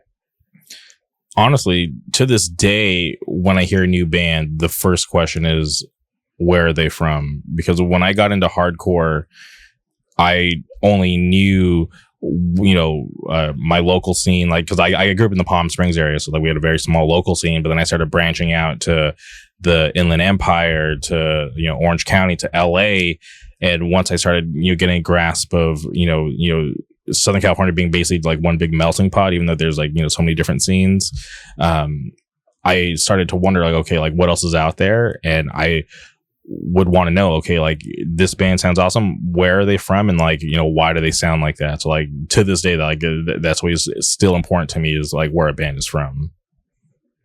Yeah, for sure. I 100% agree. I think that it's just like, that's one of the cool things about hardcore that doesn't exist as much in other scenes, is just how regionalized and how different things can be from area to area, and how I guess, for lack of a word, better, like civic pride, like pride in your area, proud of everything, proud of your scene. So that's important. And that's, one of the things that I wanted to just convey right from the beginning. There's no doubt, Okay. And what's next for Fall Salvation? Do you guys, got the demo out, first show out of the way? Do you guys have, more shows lined up that you can talk about? We only have one show for sure coming up. It hasn't been announced yet. It's going to be in New Jersey in September. I'm pretty excited about it. Mm-hmm. Otherwise, don't have anything else concrete. There's been some other things that maybe will happen, but nothing else. I want to play more for sure. And, we just did one, and kind of like you had one show, and now the next show isn't for 2 months as of now. So hit me up if you got anything going on. Not fair to flare on Instagram, but yeah, like, there's been preliminary discussions about a split with another newer band from the area, which that would be on Rebirth, or the other band is on Rebirth. So you can probably deduce who that would be. Yeah. But, that it's been preliminary discuss of who knows what will happen. But other than that, like I said, no concrete plan, just doing whatever, talk very casually with some other bands, like, oh, we got to play shows together, we got to do this. So now I got to be the guy to make sure that happens. All right, we got to figure out how to get you guys down to Wilkes-Barre. Oh, we got offered already, didn't work out, but I want to be up there soon for sure. Okay, I love that place. I'm going to be there at some point within like the next month or two. Awesome. Yeah, I mean, Wilkes-Barre is awesome. Legendary scene, of course. Don't need to wax poetic more about Wilkes-Barre, because everybody knows. But like, some of my favorite memories of going to shows have been driving 2 hours, going to a show in Wilkes-Barre in the summertime, just hanging outside and just with all your friends, in like, the formative years of your life, seeing Title Fight or Cool World or whatever was going on. So like, I always will love Wilkes-Barre. It's always holds a very special place and fondness for me.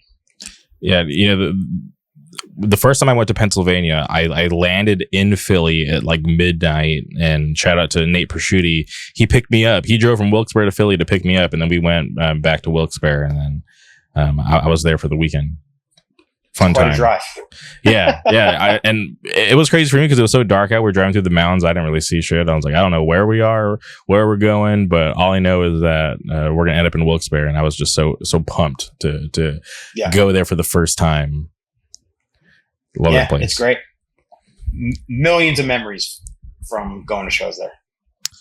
Okay. I want to ask you about your jujitsu career, because I'm so fascinated by it, because obviously like I love MMA, I love jujitsu. So I'm start doing jujitsu, bro.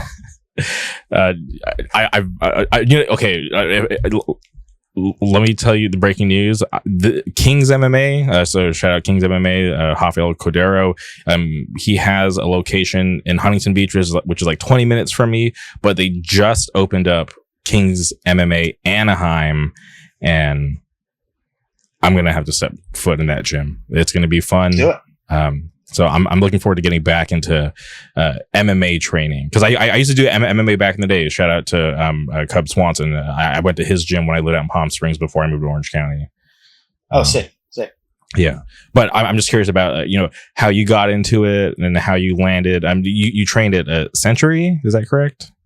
Yeah, so I train at a pretty small school called Century. Mm-hmm. It's in Boyertown. Boyertown. Oh, yeah, it's in Boyertown, which is about like, yeah.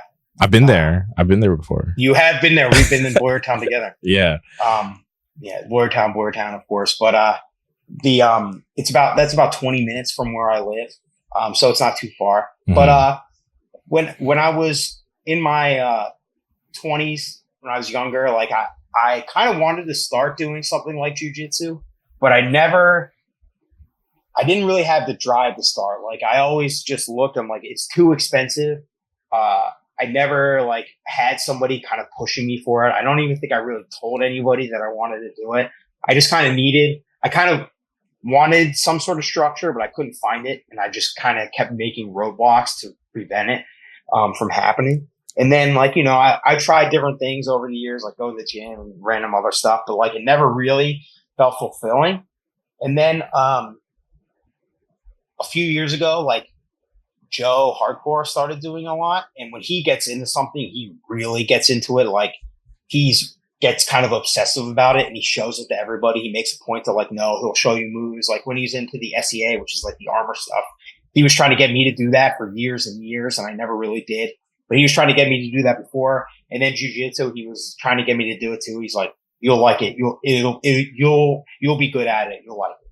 And then, I still just like, okay, one time, when was the Israel Adesanya Anderson Silva fight? Was that 2018? Oh yeah, that was years ago. Yeah, I almost forgot they fought.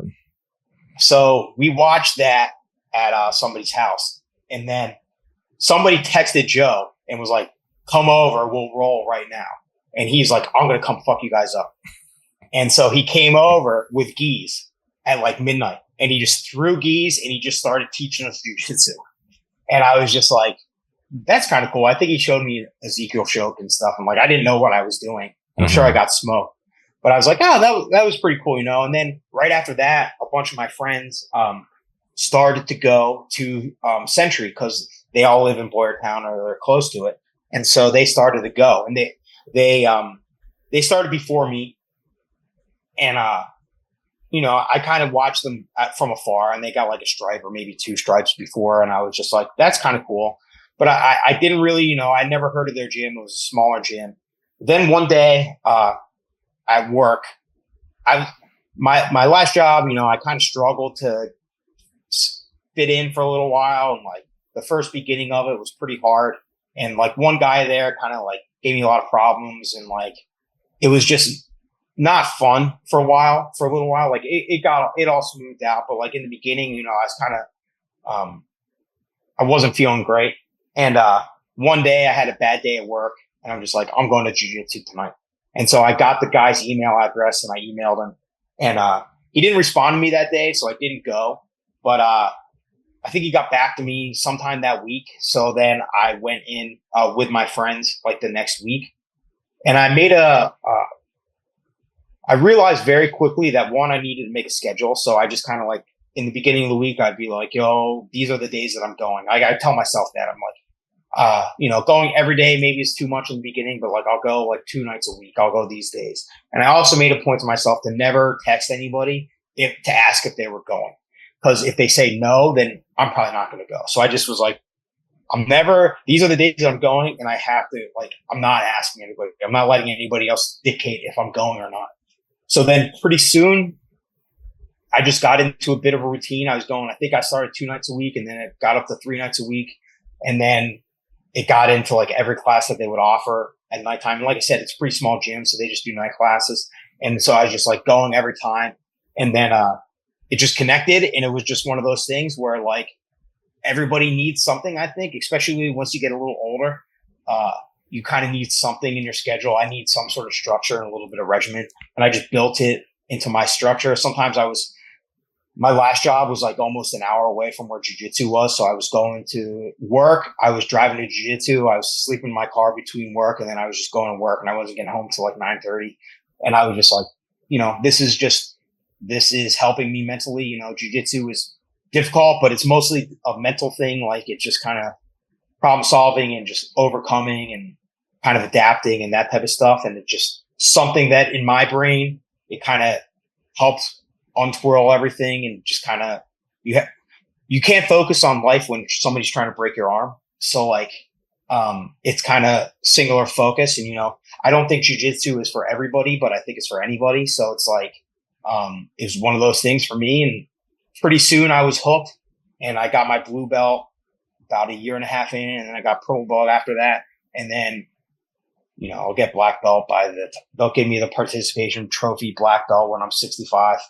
But yeah, it's one of those things where it's just like, I don't really compete too much. I competed once a few months ago. I never did it before, just to say I did it.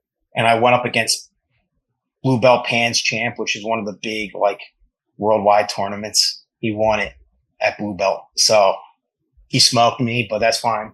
And I was just like, I was just glad I did it. It's all just jiu-jitsu is like a personal journey. You just like, you get better every day, and your training partners get better every day. So it's one of those things that absolutely changed my life. It's one of those things that I just enjoy doing, and I'm not good at it, but we did this podcast a little later tonight because I just went to jiu-jitsu earlier.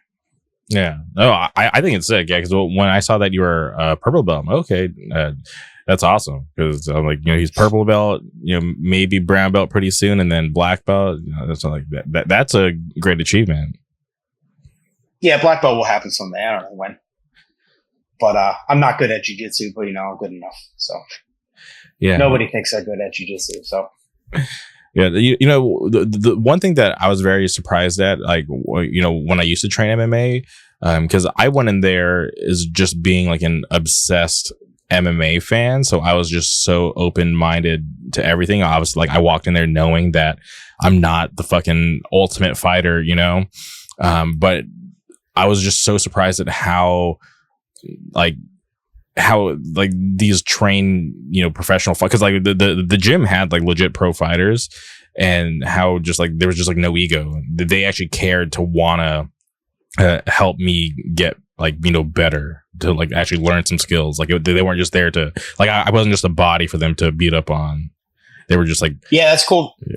That's a cool thing about jiu-jitsu for sure. Like, I mean, it all depends on the gym. I just go to a small gym. They don't really care too much about competition. It's just guys after work trying to get better. Mm-hmm. But there's other gyms that, are more competitive. And I go to different gyms and, sometimes and there's a different vibe at all of them. But like, one of the things in jiu-jitsu is imposter syndrome. Like, when you get blue belt or pro belt or whatever else, or you're like kind of worried, like, oh, my gym is like this. I don't know if it'll stack up to other places. But then when you go other places, you just realize that everybody's there for the same reason. Everybody just wants to get themselves better. Nobody will put you down. They'll be like, if whatever you are, whatever your coach says you are, like everybody respects it. And it's just like, nobody, in my experiences, I'm sure there's some, bad apples somewhere, but like everybody just wants to get themselves to get better. They want you to get better. And the cool thing too is like in hardcore, there's a bunch of people that are into jiu-jitsu. So I talk to people about it all the time. I go drop in at their gyms and stuff sometimes. And it's just like, people come to my gym and stuff sometimes. So it's just like, it's cool. It's a different thing that you can kind of talk to people about. And I love talking about it. That's one of the things that I'm kind of, I enjoy about jiu-jitsu is talking about it and explaining things and that type of stuff. It's kind of one of the things that I'm not good at jiu-jitsu, but I'm good at talking about it, So like, it's just one of those things that like, there's no ego, in my experience, but it's also like, if you go to a gym that is like that, there's going to be another gym somewhere that's not. So if you don't like your first gym, like I settled in with my gym and I liked it, but like if the gym isn't a good fit, that's fine. There's somewhere else that will be. So it's just one of those things. Don't get too discouraged about it. But like if you're into jiu-jitsu or MMA or whatever you're into really, and the vibe isn't good, people aren't encouraging you, then just go somewhere else. 100%. Do you follow like Craig Jones? He has his invitational coming up next month. Yeah, I honestly I follow like jiu-jitsu more than I follow MMA these days. I'm pretty casual on MMA. Okay. Now, like a decade ago, 15 years ago, I was like all in. I was watching pretty much everything. But now, like, I watch the big shows, and if something is on, I'll watch. I watched the fight the other day, the Rose fight the other day. But like, now jiu-jitsu, like I'll sit down, I'll watch Worlds whenever that's going on, and like there's a bunch of smaller things, and it's like pretty niche because like nobody's watching that. But like, yeah, the Craig Jones thing, I've been following all that craziness and ADCC and stuff. I was thinking about going, but I don't think I'm going to. But I'm going to take off work and just sit home whenever that is and just watch it all day or all weekend. So yeah, I don't know. Like people watch jiu-jitsu, I'm sure it's boring, and sometimes it's boring for me too. But for whatever reason, I've gotten way more into it since, it's easy. Once you start doing something, it's easier to get invested in it. So that's why I watch it. But I watch a decent amount. Yeah, I feel like I enjoy watching jiu-jitsu because it helps educate my like MMA brain, because I'm not like a jiu-jitsu expert, but when I watch it, I'm hearing people who know more about it and can like break things down more clearly. It helps me understand it better. And I don't think it's boring. Like I can totally understand how people would think it's boring. But I'm just such a fan of MMA. I just love all aspects of it. So obviously jiu-jitsu is an aspect of MMA. So that's just something that I enjoy watching. Not boring to me. Oh yeah. Yeah, when I watch MMA, I pick up stuff all the time that I wouldn't have noticed before. Well, like MMA jiu-jitsu is very basic, so it's just very, simple stuff that they're trying to do.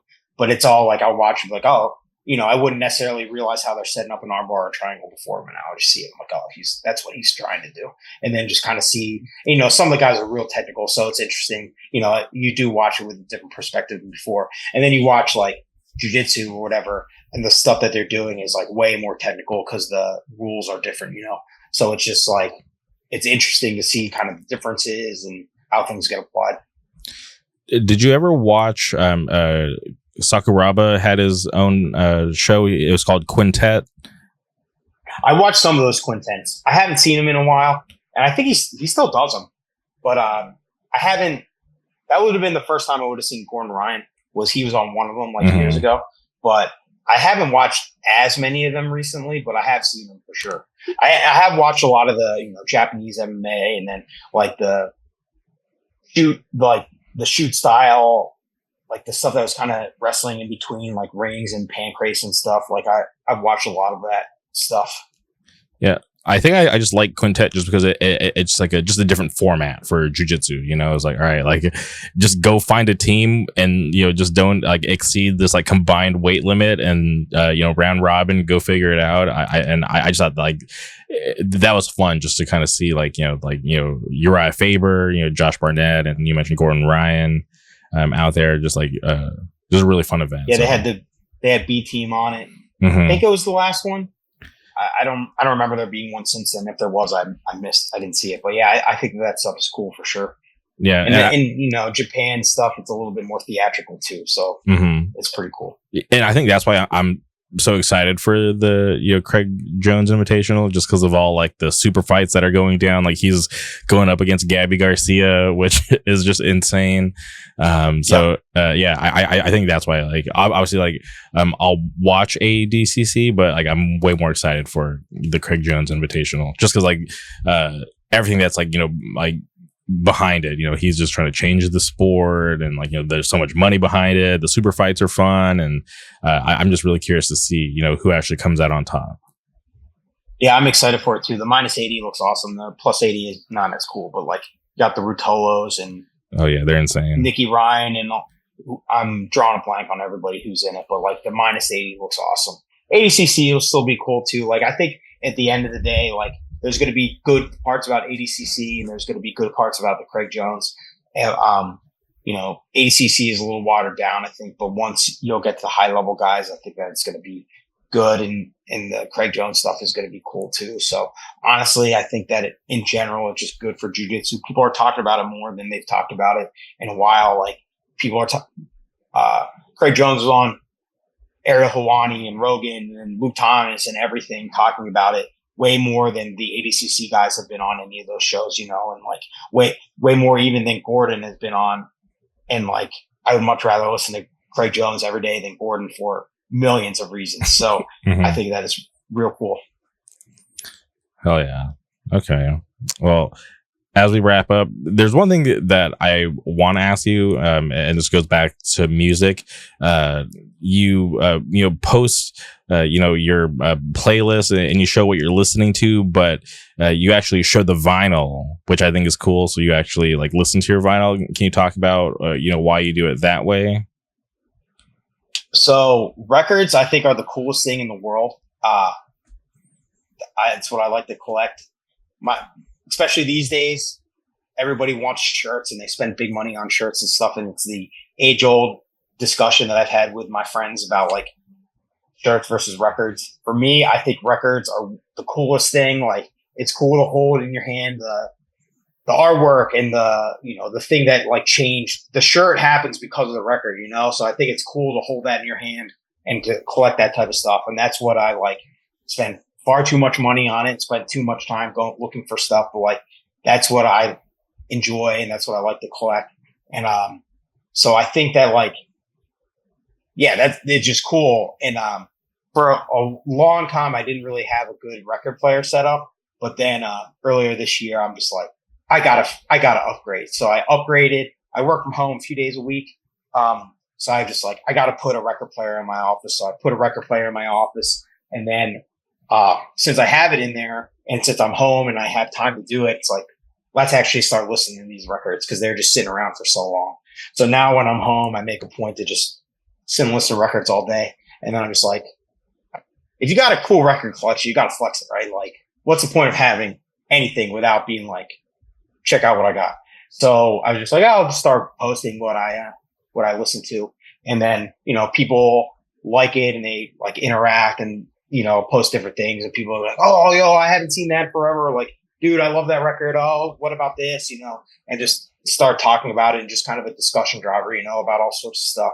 And if people see something that looks cool and they want to check it out, talk to them about that too. So it's just like, I don't want to be like, records sound better, but like if there is something cool about putting a needle on and it, in my brain, it sounds a little bit cooler, and it sounds a little bit better. And when you can actually sit and hold the big record, like, I had hundreds of CDs when I was a kid, and people are buying CDs again now too. And to me, it's like, I would much rather hold the big record and just like kind of pour over it and look at it and see it all than just have a little jewel case CD, even though the CD maybe is cheaper. But at this point, some CDs, I see the prices that they go for are like crazy too. So it's like, if I'm going to spend the money on something, let's just go get a record. And there's also like, there's nothing I enjoy more than just going to a record store and just like not knowing what you're going to find and just walking in and just being like looking through stuff. And sometimes you might find like the sickest thing that you ever seen, like my coolest record store was, I was in Japan a few years ago and I went to the same disc union like 3 times.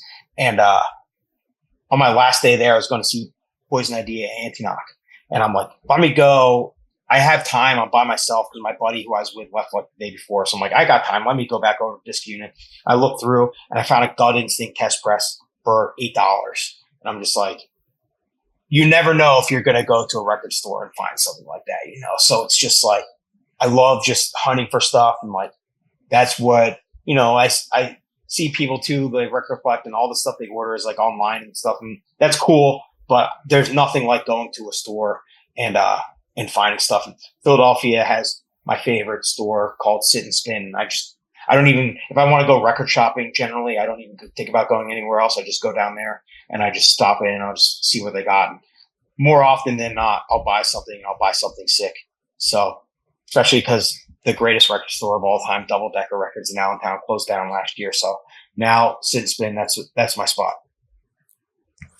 All right. Well, this has been awesome. But before we wrap up, I just want to tell you 2 great memories that I have of you. One is it was Hardcore Pride weekend. I cannot remember the name of the venue, that church with like the poles in there. The West Kensington Ministry. Yeah, I remember before the show started, I was like walking around filming for like my vlog, and I stopped and talked to you, and you were selling your records, and I feel like you were sitting on the stage or near the stage. If I remember I got correctly. there late with a box of records. So I just walked down, put it down, and I sold like 3. Yeah. And then the other memory is when Jeff and I, shout out Jeff Eat First, I a great friend. I talk to Jeff like pretty much every day. But Jeff and I drove from Wilkes-Barre to Philly, and I did an interview with Bob by the river. I think it was the river, some body of water. But then we like hung out. We Schuylkill, the beautiful Schuylkill River. Yeah, and then we went and like hung out. We went and saw like the Rocky statue and the museum and stuff. And I thought it was cool that you were down to hang out, because you were there for the whole interview. You sat through it, so it was cool. I walked there. I got there late, actually. Bob invited me for the interview, and I didn't really understand that he was inviting me for the interview, so I got there late. I should have been in it. Yeah, but yeah, I got there when you were interviewing him in front of the water, which was cool. But yeah, I mean, like I said, Bob and I, we just still hang out all the time. So he hits me up, and it'll just be like, "Yo, come hang out." We live a little bit far apart, but he lives in the city. I live out in the burbs. It's not that far. So you're like, "Yo, come hang out. Jamie's around. Let's go. Let's do it." Yeah. It was a great time. So I appreciate it. And I look back at those times very fondly. But I am so happy that you're doing a new band. I wish you guys great success. I'll keep an eye out, keep listening. But before we sign off, is there anything else you would like to say? No, just check me out. Hit me up on Instagram. Not fair to flare. We don't have a False Salvation Instagram or social media or anything. Maybe we'll get one at some point, but I don't know. So if you want to hit me up about shows or anything like that, hit me up there. Not fair to flare. Marty is on there too. I think he's Marty Williams X. I don't know, but you'll be able to find him if you start typing X Marty. And just hit us up. False Salvation demo is out everywhere. Rebirth Records. Check it out. We're playing New Jersey in September. Hopefully we'll play some other places. Hit me up. We're down to play pretty much wherever. So that's all I got. Okay, I lied. One last thing, because you mentioned your social media.